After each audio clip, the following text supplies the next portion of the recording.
hard to be patient to like take the time at the thresholds, but this is where a lot of the good work's done.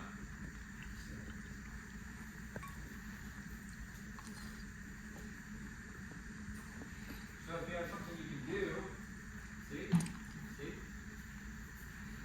See what I mean? These are all corrections, she's still being corrected. Recall. Stay. Okay. Door is open. Stay.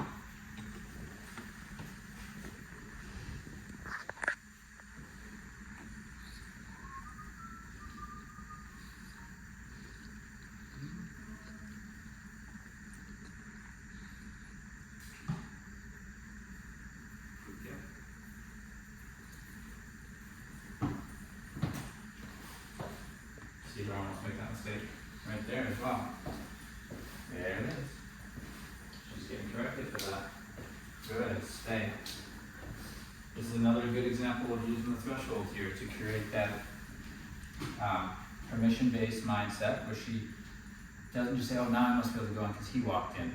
Or all of a sudden I just am bored, so I'm just going to stand up. Or I heard a sound over here. Got that impulse control. I told her to stay. That means stay until I tell you otherwise. And so you can see I just kind of nonchalantly walked in past her, didn't give her much direction, and she almost made that mistake. She did make a mistake. She got up, she started to head towards the door. There's corrections on the e-collar I have right here in my pocket. What you've seen first is I told her to stay. Okay, I recalled it to me. I told her to say, open this door. And then, instead of going in, I went behind her, and I went over there and I started cleaning up and just doing stuff around the lawn. And that got her to make a mistake. She eventually, I don't know, maybe 30 seconds into doing that, she just kind of walk away from her stay. So we just made a lot of progress here with just using the threshold. Yeah. I just asked her to stay. The reason I like using the threshold is because it's obvious. And there's motivation either way. There's motivation. They either want to go in or out. In or out. So you can work with motivation, right? So the whole reason these dogs get sent here is because when they see something they want to do, They do it without any thought of anyone around them or how it will Right. affect anyone around them. And if you ask them not to, They still do it. they do it anyway. And Yeah. that's why they're here. So they're really only here because there's the two conversations we always talk. We always talk about it. There's two conversations that we're struggling with at home. It's when we ask our dog to do something and they don't. We ask our dog to not do something and they do. Right? We say stop doing that. They don't stop. We say do that. They don't do it. Those are the two conversations we're struggling with. So the door, the threshold, brings it right up. We just developed a little situation here. We put her in a situation where she says, I want to go in, and I say, stay. Okay? So now we're working with her motivation, but I want to go in. So we're right at the core issue. Okay? Good girl. See that? I said, good girl. She says, I'm ready to be released. So that you can see those you got to get good at reading the motivation. You got to see what it is that they want in the moment.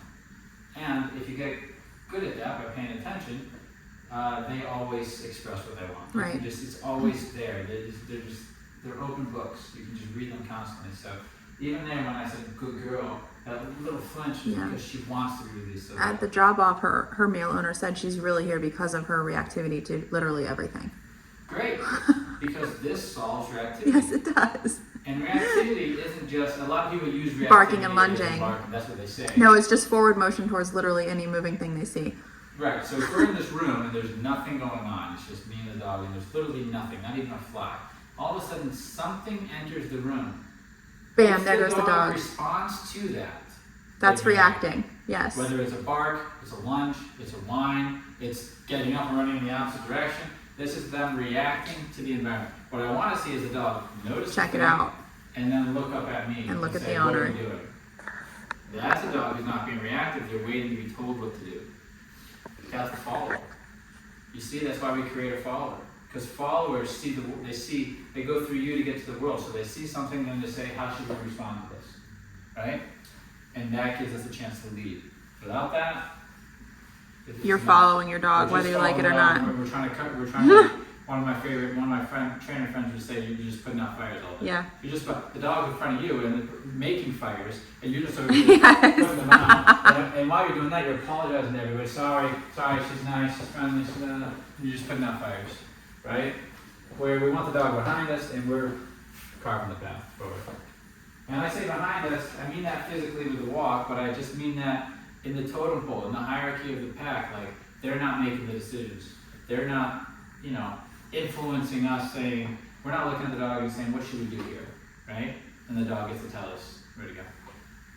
Good. So this is a way of developing that relationship. Taking a resource, like going through a threshold, telling the dog to stay, and working through that until our dynamic's right. Until I can say stay, and the dog stays no matter what. Even if Julie let an elephant walk through right now and just walk, that should not disturb my dog. Right? Right? A bunch of clowns could come in and do a circus act. They should not disturb my dog. So it's generalized to all the stuff. Right?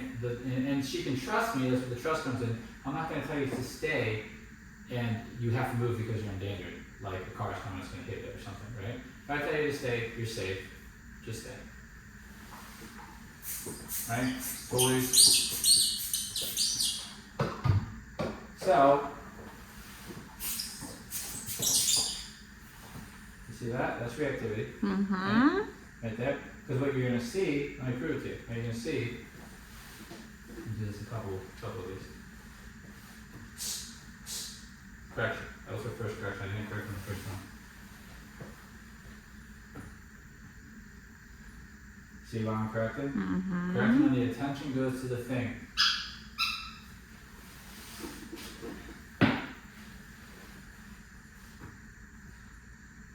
Good girl. Yes, I see. Good girl. I'm going to make a lot to clean up. Space is becoming less and less. She's so patterned already at 6 months old. So that like, okay, so a ball goes by her. That is your barking. That is your thing that you're complaining about. Toned down a little bit right now. It's just toned down. Look, good. Did Beautiful. You see that one? I did. That one said something's going by. I'm looking at my owner. I said, good girl. That's my good girl. I love that about you. This is where I'm showing the affection. This is where I'm giving the appreciation. What a good girl. What a magnificent dog. I'm not giving that for free. I'm doing it at a precise time. As soon as she did that, she gave me all the attention, even though she wanted to see where that ball was going. Good girl. Oh my God. She's a 6-month-old puppy. She knows what I'm talking about, right? A lot of people probably think that it looks crazy. Right? Let's just get them. I see correcting her for training. She just wants to look at the ball. She knows it's about resources. It's about Absolutely. responding, right? I get to choose how to respond. If you're hyper-focused on it, you're already trying to make the choice. Good. And a dog will correct another dog for that, okay? Feeding time. You have 2 housemates that fight, okay? It's almost time for dinner. They know dinner's coming. If one of the dogs just starts to hyperventilate or hyper-focus on the food, it's going to get attacked just by looking at it, right?